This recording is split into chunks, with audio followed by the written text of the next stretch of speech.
Hi there, and welcome. This is Conscious Living. I'm Wendy Garrett at Power Radio. Thank you for tuning in. I appreciate your time.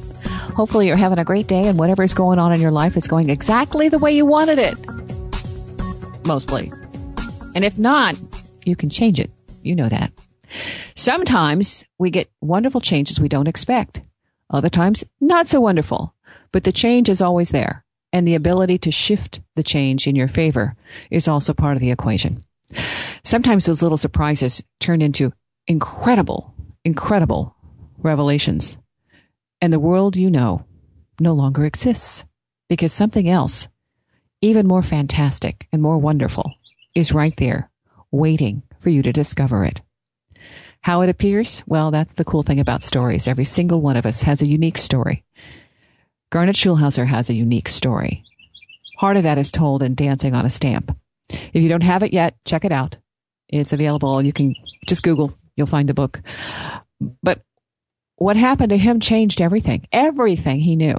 But I'm going to let him tell the story because he's the one who's experienced it. And it's a delightful story. Hi, Garnet. Thank you for talking with me and sharing this really cool little introduction to the other side. Good morning, Wendy, and thank you for having me on your show. When you first, background, normal day to day, what was your life before this started happening? Well, I was practicing law at the time, and I was practicing corporate law in Calgary, and I was a typical sort of straight-laced, stuffed shirt corporate lawyer, very, very stiff and formal. I wasn't in any way, I didn't speak about spirituality or religion or anything else, so I was sort of very much what you would expect from a typical corporate lawyer. Before I started practicing law, just to give you a bit more background, I was raised as a Roman Catholic, so in a very religious family where we went to church quite often and followed all the rules of the church, mainly because my mother, who was a feisty Irish lady, she was determined that her husband and 5 siblings would all make it to heaven with her, even if she had to drag us kicking and screaming. So she had plans for you, okay? She had plans, absolutely. And anyway, so I did all the things that good Catholic boys did. I was an altar boy and served Mass for many years. When I got into my 20s, I started to question some of the beliefs and dogma of the Catholic Church. And as I progressed through my 30s and 40s, I had rejected a lot of what they said. It just didn't add up. It didn't make any sense to me. And so I was casting about for another paradigm to hang my hat on, looking for the answers to all the big questions in life, like who am I, why am I here, what's my purpose, and where do I go when I die? And so then one day in 2007, when I was still practicing law, as I mentioned, a big surprise in my life, and I had all of my answers, all my questions answered in a very truthful and forthright manner. And so how that happened was I decided to go for a stroll down the street one day in May, in the afternoon in 2007. After walking a couple of blocks, all of a sudden, out of nowhere, this homeless man jumps out in front of me. Now, I had encountered homeless people before on the street, and my usual maneuver was to do a quick sidestep and go around them. But this guy was different. I mean, he looked like a homeless man. He had, long stringy hair and a scraggly beard and dirty clothes.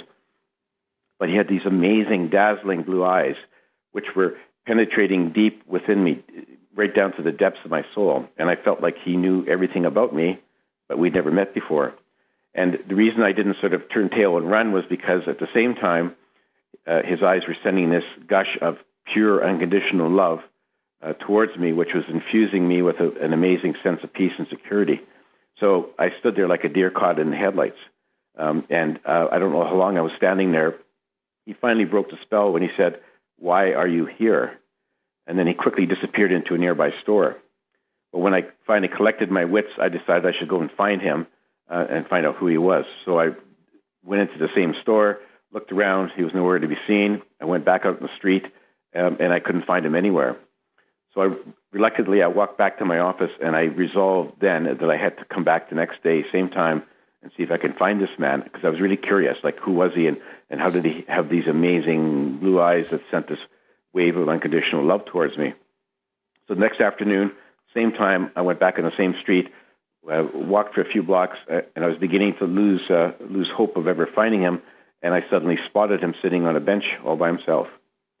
So I walked up to him, and I said, "Who are you? Why did you stop me the other day? And what's your purpose?" And he said, "I'm a soul just like you. I'm here to answer your questions and to help you on your journey." And then my lawyer brain kicked in, and I was a bit skeptical, and I said to him, "Well, how can you help me? Because you can't even help yourself. You've been sleeping on the street for weeks, and you smell like a dead fish." Well, he gave me a big smile, and he said, "Looks can be deceiving because you look like you're a successful lawyer with everything under control, but we both know that's just a facade." He said, "You can turn around and go back to your office and see if you can find your answers to your questions in all those emails waiting for you on your computer, or you can sit down and have a chat with me." So luckily, my intuition said, no, I really got to explore it further with this man, and what do I have to lose? Maybe half an hour of my time. So Hang on. Garnet, let me just interject here, because this is something really unusual. I have 2 dogs. Gracie's the dog who's really, really in tune with the spirit, with the connection and stuff. And my husband is also home, and he's right now corralling the dogs. And usually what will happen is Gracie says, "I'm done. This is too much activity. I want to leave. I'm out of the house. See ya." Occasionally she will, she'll be really, really uncomfortable, and she will vacate before. This time, what she did, as you started talking about Albert, as you started talking about just before you got into that, I saw something out of the corner of my eye at the doorway. And Gracie was standing in front by my desk, which she usually doesn't do during this. Usually she prefers, like I said, a less crowded space. And she just stood there looking at the door. I happened to see a head kind of poke through, and I thought it was Andy. I thought it was my husband getting come in here. And nobody came through the door. And I heard him in the other room walking. I thought, well, wait a second. And then I realized it wasn't him, and she was standing there. He went to the front door to try and let her out. She wouldn't budge. She kept staring. And he came in here, and I was motioning, because you're talking. I don't want to interrupt. I'm motioning to him. No, there's somebody standing in that doorway, and that's why she isn't leaving. This is really a wonderful, for me, validation of saying, this connection is really important. And the way that we make these introductions for others is to give them a sense of potential and possibility in connecting with their own guides. Just as we are having this conversation, it's happening for each person who's listening in a very unique fashion. So I just wanted to interject and say that's what happened on my end, and your stuff that you're experiencing, even though it seems in some way, impossible because it isn't our typical, normal, third dimension, manifest state, it's still reality. And it's a wonderful, wonderful connection to a larger part of who we are in that soul space. So, continue as you make this acquaintance with Albert, and he tells you who he is and what he does. The story gets even more fascinating. Well, anyway, your story about your dog is delightful. I'm happy to hear that. It just validates to me that Albert really does get around. And so anyway, but continue on with my story. I sat down on the bench with him, and we started a conversation. And the dialogue, our conversation went on for several months. The first 3 times that we met, he appeared to me as in physical form as the homeless man. I mean, he was solid. I could touch him, and he felt just like anybody else. After that, he just appeared as a voice in my head. We communicated by telepathy. And he told me early on that he was actually one of my spirit guides who had come disguised as a homeless man to start our dialogue. And he said I was the only person on the street who could see him in physical form. So if anybody else was walking by the street that day, they would have seen me sitting on the bench by myself. And so I asked him, well, why did you show up as the homeless man? What was the reason for that? He said, well, very simply, I wanted to ease you into the conversation, because if I had just started talking to you as a voice in your head, you probably would have thought you were losing your mind. So by showing up physically and then starting a conversation in that fashion, I felt you'd become comfortable with talking to me. And then as I lost sort of my need to appear physically, that you were very comfortable with communicating with me by telepathy. So that's how he eased me into the conversation. And so we had, as I say, the dialogue was amazing. He answered all of the big questions I had in my life, plus a lot more. And it was quite an experience. Like we chatted like two friends, having a beer together. It was really quite an amazing experience. Very transformational for me, Wendy. Well, and yeah, you're talking about a lawyer, corporate background, which, everything has to be black and white. It has to be manifest, tangible, physical, and things beyond that are just, that's an imagination thing. That's a problem. Trying to incorporate that and make it a part of your life. How did you tell people about that at the time? Well, for the first while, I didn't tell anyone, not even my wife, because I was concerned about what she and other people would think about me. Like, you can't just I couldn't go back to my law office and tell my partners, guess what, I just met my spirit guide. I had a conversation. I mean, I was very concerned about what they would have thought. So I kept it very quiet, didn't tell anyone. I first told my wife after I had actually retired. I retired from the law about a year later, because after having met Albert, it just seemed like practicing law was kind of irrelevant. It didn't seem to have any purpose anymore, so I thought I'd best just get out of there. And the other thing, of course, that I had a mission. Albert had told me early on that I was to write a book about our conversations so that everyone would have access to his revelations. So I knew that was my mission. And so, once I retired, I sort of slowly got around to writing my book, Dancing on a Stamp. Eventually, I told my wife, and she was very supportive. Actually, she's a very spiritual person, and she was firmly very supportive of me. And then I gradually told my sons, and they were very receptive as well. And it took me a while before I actually told anyone else. And in fact, I struggled a lot, Wendy, after I had written the manuscript for my first book. I struggled a lot with whether I'd actually have it published. I mean, one side of me said, look, I just throw this in the drawer and forget about it, because if you publish it, you're going to raise a lot of eyebrows with your former partners and colleagues and clients and friends, and do you really want to do that? After I struggled with it for a while, after a while, I came to the conclusion that I just had to do it. And so I sought a publisher, had it published. I've had mixed reactions. Some of my former partners and colleagues have basically shunned me, and they haven't really said that they think I'm crazy, but I suspect that that's what they're thinking. But I've met a lot of new people who are really very supportive, so overall it was worthwhile, a very much of a life-changing event for me. When did this happen? I met Albert in May of 2007. Okay. And then I retired retired a year later. Yeah. I was going to say, that's a timeline, just a timeline. My stuff started happening in 1997. And the thing, I was a news broadcaster, news anchor, news background. However, my family was a little bit more receptive in terms of the religious background. I had already decided a long time ago they didn't have the answers I wanted, and they didn't want me to ask questions. So any place that didn't allow questions, I figured didn't know the answers anyway. But part of it is that the same urgency, and I'm hearing it from others, like those of us who's had these transcendent experiences and this shift, this awakening to something that we didn't really understand or acknowledge as part of our reality. This writing it out and sharing it, and this call to expose this other part of it, even though it will put you in a different light and maybe less affluent or less knowledgeable or less sane, whatever. I tell you what, once you do that and once you come to terms with this personal shift, it's, I think, a lot more freeing, liberating, because you know what you know, and your experience is grounded in you getting your own questions answered. It doesn't mean anything else. It means I have discovered a personal truth, a new way, a different way, a unique form of accessing wisdom or knowledge that I had no idea existed. And now that you've proven it for yourself, being able to go the next step and integrate it or share it or expose that aspect of you is at first a challenge. And so that's why I ask, how did you start sharing it? Yeah, it was just very slowly at first, as I said, and then the main way of sharing it was to have my book, Dancing on a Stamp, published. That's when it became apparent to everyone, that I had made a major shift in my life, and Some people thought I was probably had gone off the deep end, but many people were very supportive.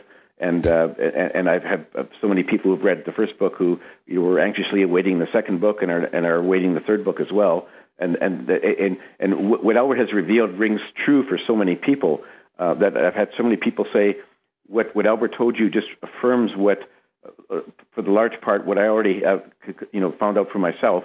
And it's really great to have that validation. And then when I hear people say that that's where they already figured this out for themselves, or from channeling other spirits, it also validates what Albert has told me. So it was a great effort to contact these people and have them contact me, and I feel very good about it. And I feel absolutely deep down inside that what Albert said is the real truth.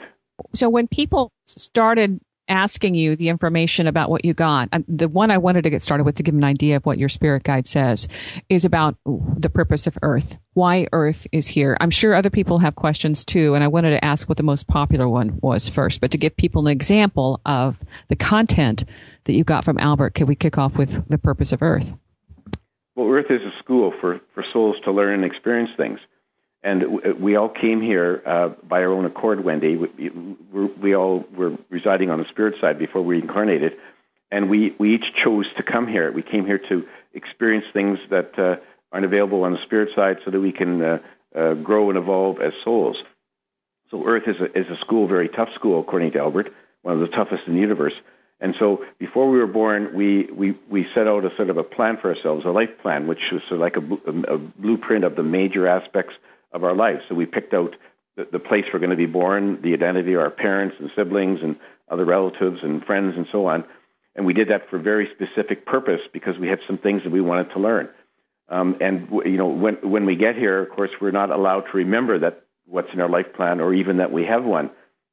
And because we have free will to make decisions and take actions, our lives are not predetermined in any sense because we often go off course, off the plan that we had hoped to achieve before we were born, and so we try our best to find our way through our lives and to try to learn the lessons that we came here to learn. But there's no guarantee because of our free will actions and those of other people around us. So the short answer is Earth is a very tough school on the physical plane for souls to grow and evolve, and we're here, and it's and the unfortunate part is we don't exactly remember what we wanted to learn, but we have to sort of fumble along and find our way and try to listen to the messages we get from our spirit guides, who are always there trying to coach us when we come to a fork in the road as to which way to go. But for most of us, it's very difficult to hear those messages. Well, you have 2 books addressing all of this, so people who are wanting content, Dancing on a Stamp or Dancing Forever with Spirit, are a nice introduction. When you have response, you said there are people who are waiting now for the 3rd book. What is the most, I think, popular topic that they're thrilled to hear about? Well, they're thrilled to hear. A lot of them are sort of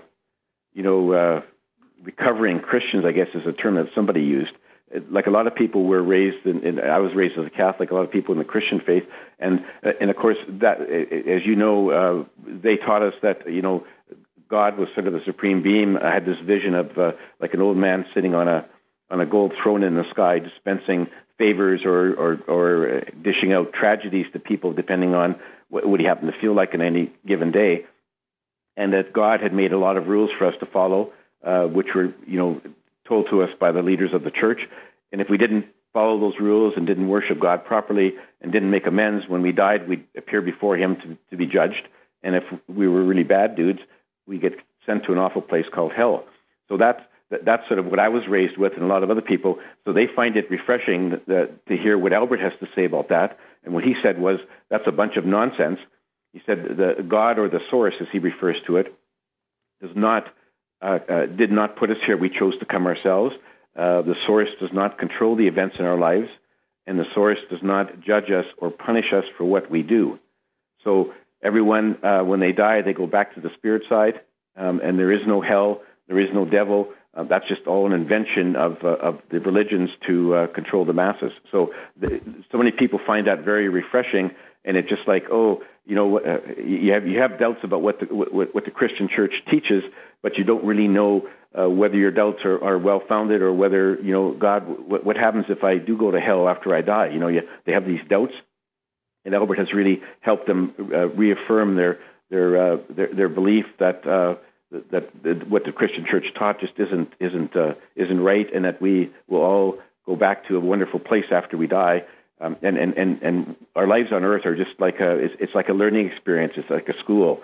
And even if we don't learn all the lessons that we set out to learn here, we can always come back again and again until we're happy with our evolution on this planet. How did you meet with Dolores Cannon with the Ozark Mountain Publishing? Well, I sent a proposal to publish my book to her publishing company. I wasn't really very familiar with her, but I saw from their webpage that they published metaphysical and spiritual books only, nonfiction. So I sent a proposal, and I got an offer to publish. And so I first met Dolores so that was in the fall of 2011.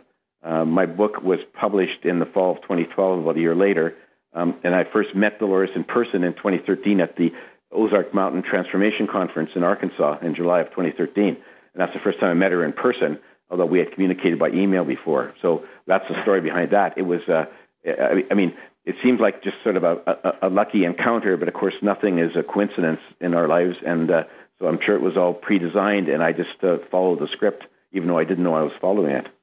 Well, I want to know, and I'm curious about that, because a lot of the content that she has delved into and brought to light has to do with ETs and the UFO type experience. Do you have any of that is filtering into your experiences or your questioning and conversations with Albert? Yeah, I did ask Albert about ETs, and he basically confirmed what Dolores has been writing about for a number of years. He said, yes, there are intelligent races in our galaxy and throughout the universe. Many of them are way more advanced than mankind, and they've been some of them been observing Earth for eons, like right from day one, and they continue to observe us. And of course, so when people report UFOs, that's just these people allowing us to observe them from time to time. They're trying to ease us into the point in time when eventually they'll make open contact with us. But they've been around forever. And actually, in my second book, I have a series of astro adventures with Albert, and he took me to one planet where I met an intelligent race of creatures that looked like spiders to me anyway, and then he also took me to. We actually went on board an alien spacecraft that was orbiting Earth, where I met with the creatures that were manning that craft, and they were part of the race that had been observing us for a long time. So yes, they do exist. There's many different races, and they've been around for a long time. So everything that Dolores Cannon said is in her books is absolutely true. Well, and that's the fascinating part. Yeah, you're right. The second book, you do get into more of that and experiencing that, shifting that a trans-dimensional element, because part of you is still here as this is going on. What, in terms of feeling, when you discovered this, when you're encountering this, how does that, because this is fantastical stuff. How does that fit in your life now? Well, I accept it totally because, Albert is such a forthright and convincing sort of a person that you immediately, whatever he says, you just immediately accept it as that is the truth. He just exudes confidence and wisdom. And so when he actually he first of all just told me about them, and he didn't show me anything in as a concrete example, and I totally firmly believed him. To me, it just made sense. It's like humans are very arrogant to think that they're the only intelligent life in our galaxy or our universe, and it seems like there's so many stars out there and so many planets that to me that there just had to be other life forms, and that eventually we'd encounter some life forms that are very much more advanced. So it just made perfect sense to me, sort of fit right in with what I rationally had concluded myself. And then so then when I actually saw these a couple of these races, it just totally reaffirmed it, and I was ready for it. I was very excited to talk to these people, and I was glad that I had the contact, because now, when people talk about UFOs, I say yes, absolutely, they are alien spacecraft, and they've been around here for a long time, and there's nothing to worry about because they're benevolent. They don't mean us any harm, and they're actually trying to help us in every way they can. We're going to have to take a quick break, but we're talking with Garnet Schulhauser, and the book is called Dancing on a Stamp. The other book, there's another one, Dancing Forever with Spirit, and we've heard from Albert, or not Albert, that was a Freudian slip from Garnet, that there's going to be more. And if you're interested in seeing him, the Ozark Mountain Conference, that's coming up again. This is July. Okay, it's a Ozark Mountain Transformation Conference, July 17th through 19th, and that's in Springdale, Arkansas. You got information on that available on the web, but we'll talk about that too in this next break and more about Albert. Conscious living. Stick around. Do you get tired of styling your hair every day? And do you want a good hairstyle every day? Hi, I'm Sarah Schuster. I went on a website called inventnow.org, and after that, I decided to invent something too. Something called the Insta-Do. Just imagine, you just put it over your head like a helmet does, and you pick your hairstyle with the buttons on the side. Then you can have instant hairstyle in seconds. People like it. People like Jeff Bart. I like it. And people like Kenneth. It's this helmet thing, and it fits over your head, and it's great. Thank you, Kenneth. You should go to inventnow.org, and it could help you come up with your own invention. After all, look at me on the radio now. Anything's possible. Keep thinking. Get started on your own inventions or just play some games at inventnow.org. Brought to you by the U.S. Patent and Trademark Office, the National Inventors Hall of Fame Foundation, and the Ad Council. Hey, Larry, mind if I sit down? Nope. Oh, this coffee tastes like coffee. So what's going on? Not much. What's new? Not much. Okay, but can you please put the newspaper down while you say not much? What newspaper? This newspaper. Oh, dude. What happened to your face? I see 1, 2, 3, 4, 5, 6, Ow. 7. Dude, what is this? 11 pieces of toilet paper stuck to your face? I'm shaving in the dark to save energy. I'm helping the environment. That's a dangerous way to help the environment. Well, sometimes you have to sacrifice yourself for the greater good. Dude, there's an easier and safer way to help the environment without sacrificing yourself. Go green, go public. Take public transportation. It's good for the environment, and you won't have to live behind a newspaper. Wow. But for now, put the newspaper back up. A message from the public transportation systems across the country. To learn more, visit publictransportation.org.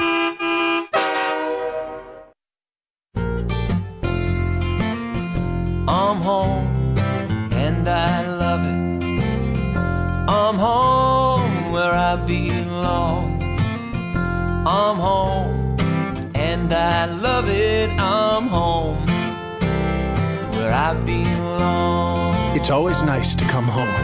But these days, many Americans are at risk of foreclosure and losing their homes. Fortunately, help is available. Making Home Affordable is a free program from the U.S. government that has already helped over 1 million struggling homeowners, and we want to help you. I'm home, and I love it. I'm home, Find out now what your options are. Go to makinghomeaffordable.gov or call 1-888-995-HOPE. The sooner you act, the better chance we can help you. I'm home, where I belong. Brought to you by the U.S. Treasury, HUD, and the Ad Council.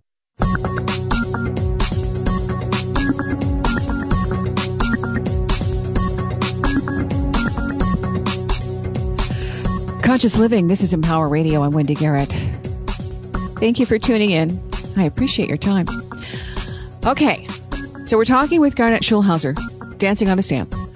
And we're talking about stuff that's going on. Okay, now my background in terms of channeling and getting and the medium stuff and the ghost stuff and all that, and just went down to the lake and we're leaving and we had a guest who showed up as the door is okay, let me put this. The nightlight, wherever I go, it's always interactive. So the one at the lake, interactive. My mom sees it. Other people see it. It's not just a fiction. It isn't a fabrication.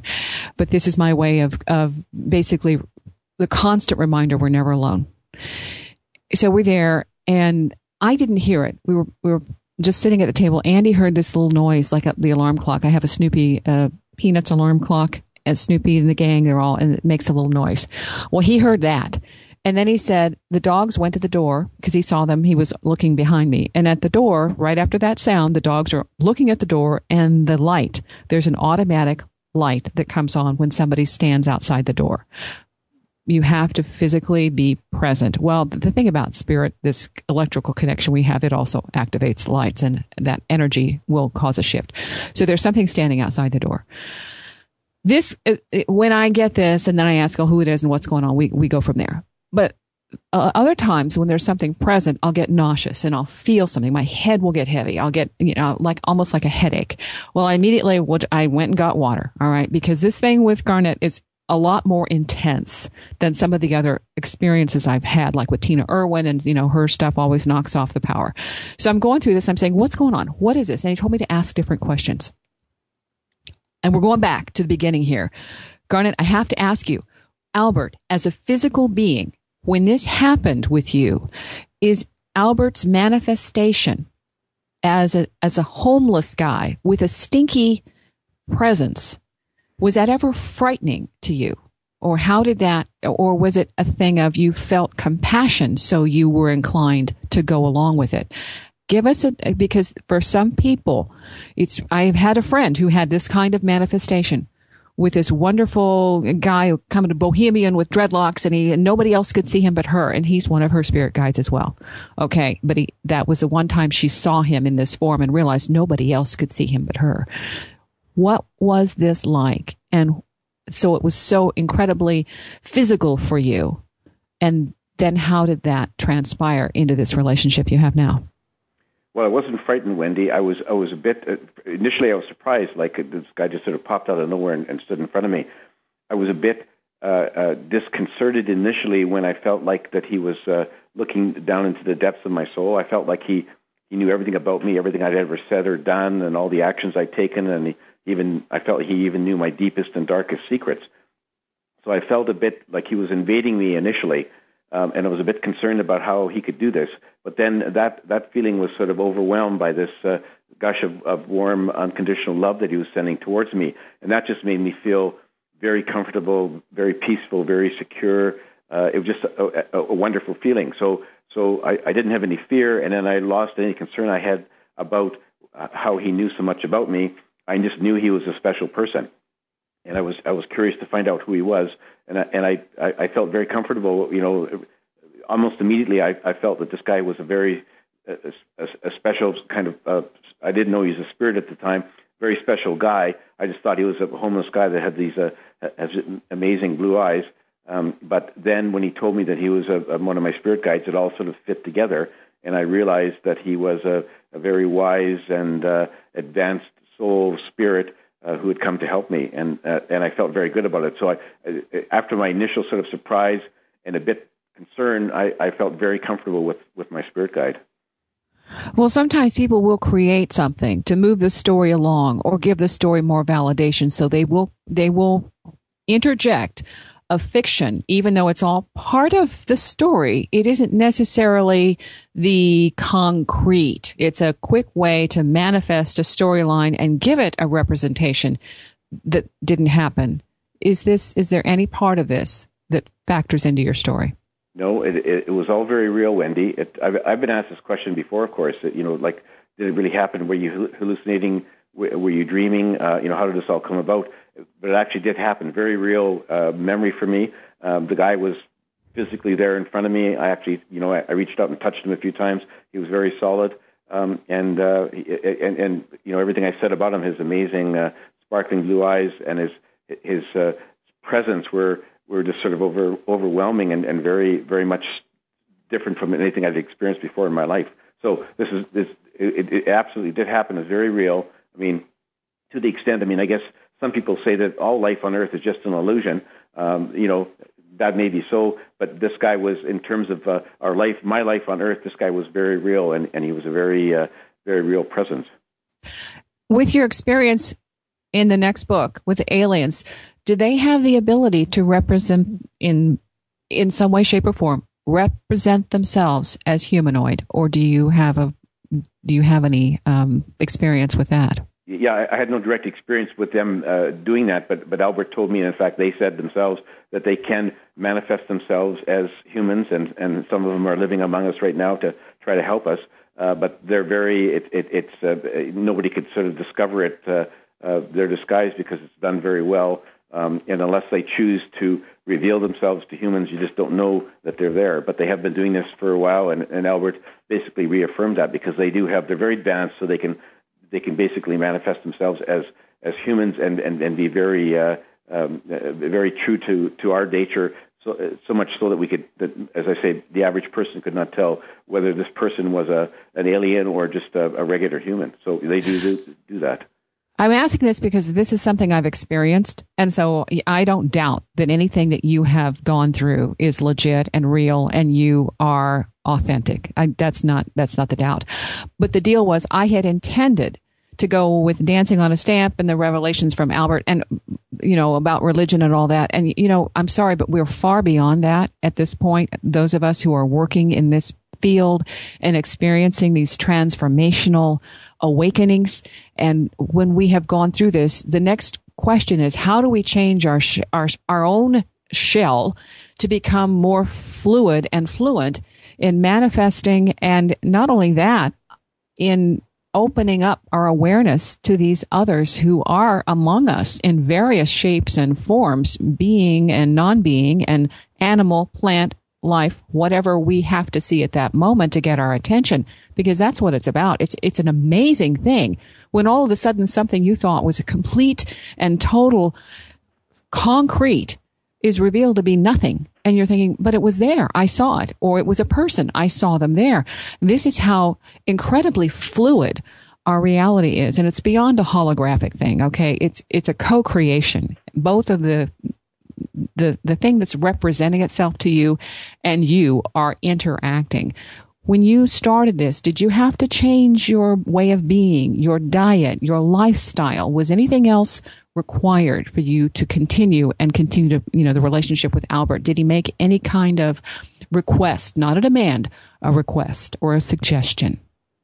Well, he didn't make any demands or requests, but he did suggest a number of things. He said, the way for me to continue on with my spiritual evolution, and he said that he's not going to be there, communicating with me directly forever. He's there for a specific purpose. He wants me to see things and to write about what he's revealed. I'm going to write a number of books. The count right now is up to like 4 or 5, so I've got a few more to go. But he said that he's got other missions, and that I need to sort of learn to expand my consciousness on my own, and to raise my vibrations. And the best way there, it sounds like a cliche, but the best way is through meditation, through quieting our minds, learning to get rid of all the thoughts about yesterday and what's going to happen tomorrow, live in the present moment. And if we can get rid of all those other thoughts that clutter our minds, then we be able to hear more messages from our higher selves and from our spirit guides, because they're always talking to us. We just don't always hear it. And the better we become at listening to those messages, they might be intuitive thoughts or gut feelings or coincidental events or whatever. They're always trying to send us messages, and if we become better at hearing these messages, that'll help us increase our consciousness and raise our vibrations, and that's sort of the path that we need to go on. Because he did show me in the second set of adventures, our astral travels, he did show me the ultimate goal for humankind is to raise our vibrations and get up to the Earth, sometimes called the New Earth, in a higher dimension. That's where we need 5D. To go. A lot of people call it 5D. Yeah, I know a lot of people. Albert didn't put labels on it, but he did actually take me there to the New Earth, and it was an amazing place. The people there there's no negative emotions. There's nothing but love and compassion and forgiveness. They live in total harmony with their planet and with the other creatures and with each other. And it's just a place that everyone really should aspire to go to. We can't get there until our vibrations match the vibrations of the New Earth. And to do that, we have to get rid of our negative emotions and fully embrace love and compassion. And that's sort of our mission, not just personally, but for the people who are aware, like you, Wendy, and myself through Albert. We have to try to encourage other people to follow that path so that we can spread the word around as much as we can. And that's our mission. And you are certainly channeling the messages from Spirit. I am. There's a lot of other people, and they've increased the pace of messages over the last number of years because they think that that humans are at a crucial crossroads and that they need to change their ways and take the next step up the evolutionary ladder before we destroy all life on our planet. So we're at a crucial stage. That's why there's so many people like you, so many radio hosts doing shows like you are, Wendy, because you're getting channeled and you're following your mission to spread the word. Well, the fun thing about this, though, is learning that, occasionally you'll get this little kick in the head or, nudge, a reminder. And that was part of it. As I was getting this headache, I'm like, okay, water. Yeah. All right. Well, the vibration, the frequency was just a tad off. So then that creates the nausea. It creates the headache. It creates the block that they have to go around.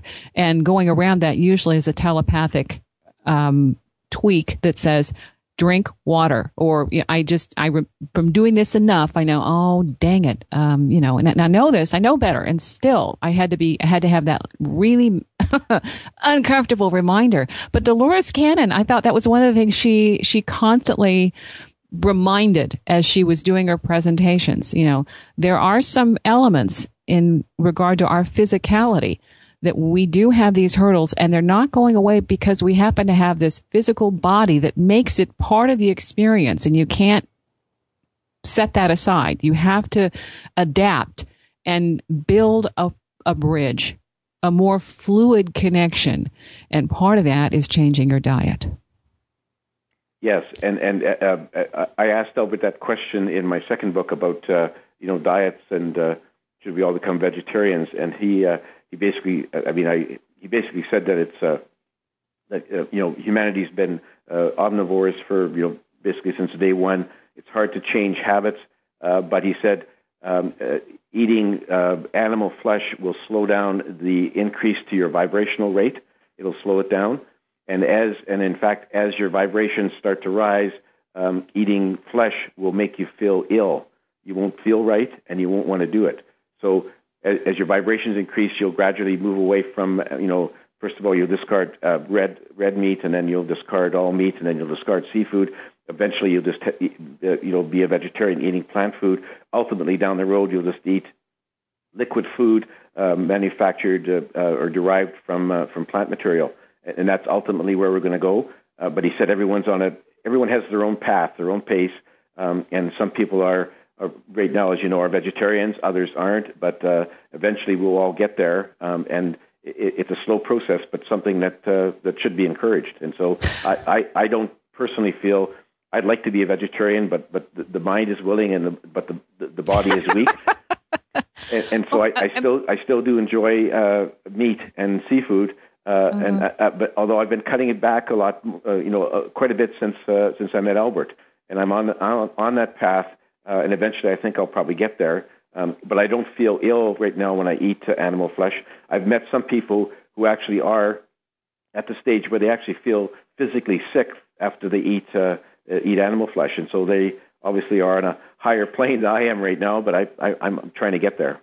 I've gone both directions, for about 13 or so years, very, very minimal animal food. Eggs was still it, but the other thing too, and I did feel sick whenever I smelled meat cooking of any form. It made me nauseous. But part of that I wanted to address too is because as you said, we're all on different levels, and the guide that I got, the guidance was that we're in transition, and it's about judgment.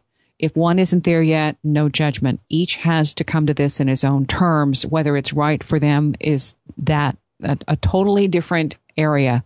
Okay, we're all learning, and this ascension process, this lightning, this vibrational upgrade is each to his own. Each has his own personal recipe for doing this, and that's why the importance of however your spirit guide appears to you is also a unique component of your own transcendence and your own evolution of consciousness. But it's all part of this bigger picture. And that's why I wanted to ask you more specifically for people who are listening and haven't heard any of your other interviews and really require somebody to point a few questions out that said, was this an affectation? Was this a manifest component that it'll sound more real if I make Albert a human? But I've had too many people who have definitely just been blown away when they have been in the presence of an avatar, a spirit, a being, an immortal. They have all different names for this manifestation. And it can also be something else that we have no name for that gives the illusion of this presence simply to get our attention and say, you don't know what you think you know. There's more here, so wake up. Well said, Wendy. Albert couldn't have said it any better than you just did. You're absolutely right. We're all on our own journey. And we one of the things you said for sure is don't ever judge other people because you don't know what their path is. You don't know where they've been or where they're going. And everyone's on at their own pace. And, if somebody seems to be off course, you have to be patient. You have to let them find their own way to get back on course. And if they don't do it in this life, they can do it in another one. So for sure, he says, don't judge other people because we all have our own agendas. We all have our own life plans. And not only do you not know your own life plan, you don't know anybody else's life plan either. So, treat everyone with love and compassion and understanding and recognize that we're all souls going through a human journey on Earth, and we're all connected to each other and all connected to the source. And if we can realize that, if we stop judging other people, our world would be a much happier place to live in. The thing you talk about with Albert is Albert also has other stuff going on. Your job, it's not just you, his only source or reason for being. So what does he do in his downtime? Well, according to Albert, he can multitask in a number of different ways, and so he says I often say, do you ever leave me? Are you ever gone? He said, no, I'm always watching you, but I have a lot of other jobs to do. I have a lot of other people that I channel throughout the world. He wouldn't elaborate or give me details, but he said he's spreading his message through a lot of different people. And one of the interesting things was that I had a conversation with a lady in England who, after she read my book, she contacted me and we had a Skype conversation. She says, one of my guides is named Albert, and she wondered if it was the same one. And it could well be. I asked my Albert that, and he declined to answer. He often doesn't answer my questions if he doesn't think I need to know it at that time. And so he's very cagey sometimes. But, he channels through a lot of different people. For all I know, he's channeling through you, Wendy. Don't know. But he just said it's not something I need to know about who his other messengers are. So, he's a very busy guy. And he has when I contact him, he has a very definite agenda. He doesn't let me sort of goof around and look at things that I want to look at or just, talk about things that I'm interested in. He has a definite agenda for me, and he wants me to stick to his plan and write about what he shows me. So he's a very strong character, a very strong presence. And I do think the agenda, though, part of it is the connection you have with the Ozark Mountain Conference and the fact that opens us up to a wider awareness of beings. My own experience of having seen this representation of this non-human form presenting itself as a physical person is fascinating. but there's only a window you get, and you don't get information to back it up or corroborate it, because if they don't want to be seen, they're not seen. And they look, it's like, okay, it's under the radar until there is a need. And part of that is motivating us to upgrade our own consciousness and our awareness and our thoughts. And they said it was like hitting you over the head with a 2-by-4. I know how that goes. You just were so, I got a career, I got a position, I got an identity, I'm good with that, And they said, that was a problem. You had a career and identity and you were good with that. We had to get you to go to a different direction. Now, Albert did that. Yeah, he did. And he picked his time very perfectly because I was already getting tired of practicing law and thinking about retiring. So he showed up and he just changed my direction totally. And it was like, I just had to get out of this and start spending more time with Albert, starting to write about, our conversations. And so it's a totally different direction for me and a very fulfilling one for me. I feel very happy with where I'm going, and I'm not sorry to see my legal days behind me. I'm very happy doing what I'm doing and spreading Albert's word. And I just hope that we can have many more encounters down the road. But, it's his agenda, not mine, and I'll just follow along. I'm just there to do his bidding. The other thing, too, that a lot of people are curious about when we get these kinds of abilities, it's like, I know you're helping me transition and you're doing this for my highest good, but I really want to connect with my partner that I lost 5 years ago, somebody who died, or my mom or my sister, all these connections and ties that keep us in a grief state. And a lot of that has to do with self-healing, so you can work on the other work. Do you get more people trying to access this information through you? Yeah, they do try, but Albert doesn't do sort of psychic readings like a lot of psychics do. He doesn't facilitate contact between people and on Earth and on the spirit side. He said that's just not his role. He says that there are lots of psychics and mediums who do that, and he applauds what they're doing because it gives the people on Earth comfort to know that their loved ones who've passed on are still alive and well and doing very well on the other side. So it helps with the grieving process. But he said, in fact, with me, on my first trip to the spirit side, which is in my second book, he did let me meet my mother and father and my brother and aunts and uncles and grandparents who had passed away. So that was great reaffirmation for me that, yes, they are well looked after. They're very happy. They're in a great space, and that they're doing very well. And so that was great affirmation for me. And I think that a lot of people enjoyed my reading about my experience. But Albert doesn't allow me to. I don't do readings as such, Wendy, because he's said that's not his function to facilitate that, and that he's there to, give me messages that I should write about. And he said other people can do that, and and there are lots of people who do that, and they do it very well. And I think you're one of those people who can communicate with spirits. Are you, Wendy? Yeah. And it's not something. It just happens. It just happens. Not something I try to do. I do it when I need to or when I'm called. But I'm not choosing to call myself a psychic or go out on that as a vocation. My deal is I'm a communicator. And this is part of what I do is I facilitate. You've got a message. You've got wonderful, wonderful, concrete, finite, cement examples of how this works. And that's what you're doing in telling your story. So my goal is to give you a venue and tell you and Albert to keep doing your work. Well, you're doing a great job, Wendy. It's you're a very engaging and charming host, and it's just wonderful to be on your show. And I've been on a lot of shows, and you're one of the great ones. Thank you. I appreciate that. Well, it's when you experience this kind of stuff for real, it helps as a barometer. And then not only that, when you get these other little nudges behind the scenes in a non-physical form, it's an affirmation. The deal with you, though, when you're at the chapter 15, when you're finally having, an overview of what happened. I like it because it goes back into you can't judge the people who on this earth were your persecutors or your challenges or your stepping stones because they're all part of this grand scheme of things. Yeah, that's absolutely. And in fact, the best analogy that Albert gave me was he said, look at life on earth is like you're in a play. If you're in a play, say, in Broadway, and your part calls for you to stab and kill another actor. Well, when the curtain goes down, you leave the theater, you don't get arrested by the police for murder because it didn't really happen. It was play acting. So he said, souls on the spirit side and the other side, they view life on earth in a very similar fashion. It's like we all go there to try to learn and experience things.